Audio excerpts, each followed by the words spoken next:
ओम शांति। प्रजापिता ब्रह्मा कुमारी ईश्वरीय विश्वविद्यालय की ओर से जो 7 डेज कोर्स अरेंज किया गया था वो आप सभी ने अटेंड किया और उसके बाद जो ईश्वरीय महावाक्य अर्थात मुरली भी आप बड़े प्यार से रोज सुनते हो, उसका आनंद उठा रहे हो, उसका लाभ ले रहे हो। वैसे भी इस ब्रह्मा कुमारी विद्यालय में जो इसका जो इंटरनेशनल हेडक्वार्टर्स है वो है माउंट आबू राजस्थान में। तो वहाँ पर जो प्रोग्राम्स चलते हैं तो 6 मास बाबा मिलन प्रोग्राम्स चलते हैं और 6 मास के लिए जो विंग वाइज अलग अलग कॉन्फ्रेंसेस जैसे कि राजयोगा कैंप्स आदि वहाँ पर अरेंज किए जाते हैं। तो इस प्रकार से वो प्रोग्राम्स चलते हैं। तो अभी सीजन कौन सा चल रहा है? बाप दादा मिलन का। अभी आपके मन में जरूर क्यूरियोसिटी होंगी कि ये बाप दादा मिलन एक्चुअली क्या है। तो बाप दादा मिलन माना हम बाबा से मिलते हैं। बाबा खास परम धाम से हमें मिलने के लिए आते हैं और गुलजार दादी के तन द्वारा हमारे लिए ईश्वरीय महावाक्य उच्चारण करते हैं, मुरली चलाते हैं और उस समय पर हम डायमंड हॉल में पहुंचे हुए होते हैं और बाबा से डायरेक्टली मिलते हैं, इसलिए उसे बाबा मिलन कहा गया है। वैसे देखा जाए तो ईश्वर, हमने कोर्स के अंदर ये जरूर सीखा है कि ईश्वर जो है वो निराकार है। उसके 3 मुख्य कर्तव्य है। ब्रह्मा द्वारा वो स्थापना करता है, विष्णु द्वारा पालना करता है और शंकर के द्वारा वो विनाश करता है। तो अभी समय कौन सा चल रहा है? कलयुग के एंड में हम हैं, माना संगम युग पर है। तो अभी ईश्वर जो है प्रजापिता ब्रह्मा के द्वारा आने वाली नई सतयुगी दुनिया की स्थापना का कार्य कर रहा है। तो ब्रह्मा का मेन रोल है स्थापना के कार्य में। तो 1937 से 1969 तक ब्रह्मा बाबा जब साकार में थे तब शिव बाबा उनके तन में आते थे। अवतरण जिसको कहते हैं, ईश्वर कभी अवतार नहीं लेता है, उसका अवतरण होता है। सिर्फ वो थोड़े समय के लिए ब्रह्मा के तन में आ करके हमें ज्ञान देते हैं, क्योंकि ईश्वर है ही ज्ञान का सागर और वो आकर के ब्रह्मा मुख कमल द्वारा हमें ज्ञान देते हैं, जिसको ज्ञान मुरली कहा जाता है।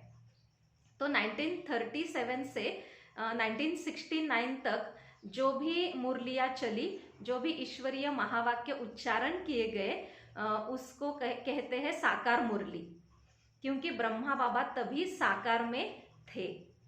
फिर 18 जनवरी 1969 में ब्रह्मा बाबा ने अपनी संपूर्ण स्थिति को प्राप्त करते हुए अपनी देह को त्याग किया। तो अभी ब्रह्मा बाबा कहाँ पर है? अव्यक्त वतन में है, फरिश्ता रूप में है। अव्यक्त वतन माना ही ये हमने 3 लोक में सीखा है, साकारी दुनिया, उसके ऊपर आकारी दुनिया और निराकारी दुनिया। तो जो आकारी दुनिया है वहां पर, जिसको हम सूक्ष्म वतन कहते हैं, उस सूक्ष्म वतन में ब्रह्मा बाबा अभी फरिश्ता रूप में है। तो अभी क्या है, 69 के बाद अपनी जो विद्यालय की ज्वाइंट चीफ है दादी गुलजार जी, जिनका नाम दादी हृदय मोहिनी जी भी है, तो उनके तन द्वारा ईश्वर मुरली चलाते हैं, माना ईश्वरीय महावाक्य उच्चारण होते हैं। तो 69 से लेकर 2017 तक गुलजार दादी के तन द्वारा महावाक्य उच्चारण किए गए। अभी वो सिस्टम कैसे होती है कि शिव बाबा ब्रह्मा तन में आते हैं सूक्ष्म वतन में, और ब्रह्मा बाबा और शिव बाबा, ब्रह्मा बाबा सूक्ष्म शरीर में है फरिश्ता रूप में, और ब्रह्मा बाबा और शिव बाबा दोनों मिल करके गुलजार दादी के तन में आते हैं और जो महावाक्य उच्चारण किए जाते हैं उसको कहा गया है अव्यक्त मुरली, जो हम हर संडे को सुनते हैं। अभी पहले जो बाबा के अवतरण होते थे, जब बाबा साकार में थे, तो उस समय पर शिव बाबा ब्रह्मा तन में आते थे और जो भी मुरली चलाते थे तो ब्रह्मा बाबा सुन सकते थे। शिव बाबा क्या बता रहे हैं वो ब्रह्मा बाबा सुनते थे और आवाज भी नॉर्मल रहती थी। लेकिन 69 के बाद जब गुलजार दादी के तन का आधार शिव बाबा ने लिया तो गुलजार दादी के तन में जब बाप दादा ब्रह्मा बाबा और शिव बाबा आते हैं तो गुलजार दादी का आवाज जो है वो चेंज होता है, अव्यक्त आवाज में बाबा मुरली चलाते हैं। और गुलजार दादी की आत्मा जो है वो मर्ज रूप में रहती है। गुलजार दादी को कुछ पता नहीं होता है कि बाबा ने क्या सुनाया मुरली में। तो इस प्रकार से ये अवतरण चलते थे। और अभी तो ऑनलाइन अवतरण चल रहे हैं। अभी पहले कैसे था कि डायमंड हॉल में बाबा आते थे और सभी देश विदेश के भाई बहनें जो है वो वहां पर पहुंच जाते थे, बाबा से डायरेक्ट मिलन मनाने के लिए, मिलने के लिए जाते थे। और जगह जगह पर भी जो कई ऑनलाइन सुनने वाले होते थे, कई सेंटर्स पर आकर के इकट्ठा सुनते थे, तो सभी उस मिलन का आनंद लेते थे। तो अभी कैसे है, लॉकडाउन में एट प्रेजेंट वहाँ पर 500 लोगों की परमिशन मिली हुई है, तो 500 लोग वहाँ डायमंड हॉल में पहुँच जाते हैं और बाकी हम सब कहाँ बैठेंगे, अपने अपने घरों में। तो जैसे कि इसकी सिस्टम कैसी होती है कि पहले भोग का एक गीत लगाया जाता है, मतलब बाबा को भोग स्वीकार कराया जाता है और सभी उस समय पर योग में बैठते हैं। बहुत पावरफुल योग में हमें बैठना है और उस समय पर बाबा का आह्वान करना है कि बाबा आप आइए और हमें ज्ञान रत्नों से हमारा श्रृंगार कीजिए, हमें हमारा शक्तियों से गुणों से श्रृंगार कीजिए। इस प्रकार से बाबा को बहुत प्यार से सभी आह्वान करते हैं इस धरती पर। और उसके बाद गुलजार दादी के तन में बाबा आते हैं, माना ब्रह्मा बाबा शिव बाबा। और फिर हॉल में बाबा आने के बाद पहले 20 मिनट्स बाबा टोटली जो भी बाबा के सामने बैठे हुए हैं या जो भी अपने अपने घरों में बैठे हुए हैं सबको पावरफुल दृष्टि देते हैं।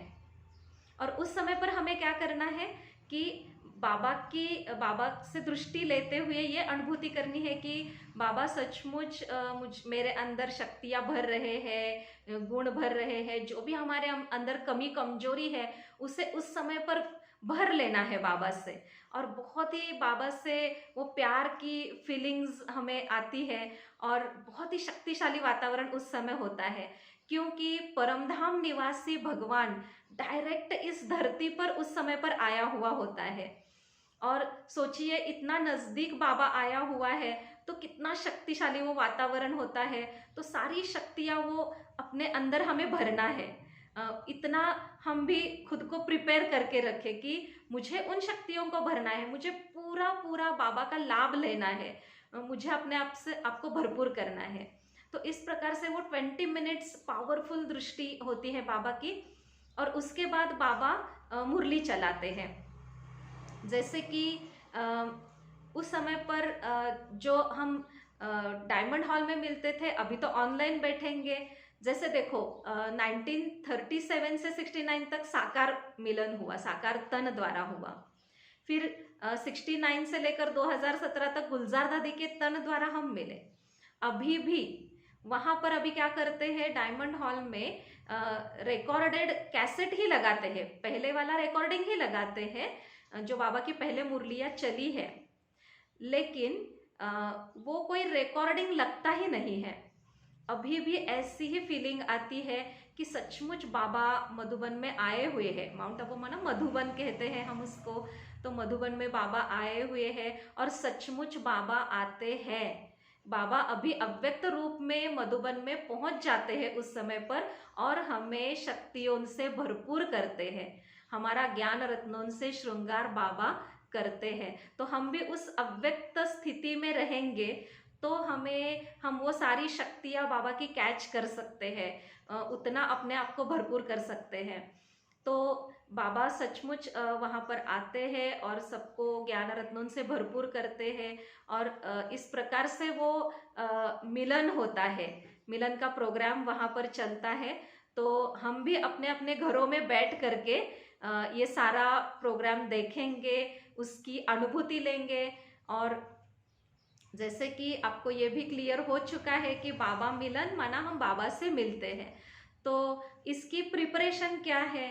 तो अमृत वेले हमें बहुत ही शक्तिशाली याद में बैठना है बाबा के, और बाबा को बहुत ही प्यार से आह्वान करना है बाबा का। बाबा, आप हमें मिलने के लिए आइए, हम आपको मिलने के लिए तरस रहे हैं, तड़प रहे हैं, और आप हमें आकर के हमारे अंदर शक्तियाँ भरिए, हमें ज्ञान रत्नों से हमारा श्रृंगार कीजिए। हम उसके लिए बहुत तरस रहे हैं, आपका इंतजार कर रहे हैं। बहुत प्यार से बाबा का अमृत वेले से लेकर के आह्वान करना है, और साथ साथ सारे दिन में हमें साइलेंस में रहना है।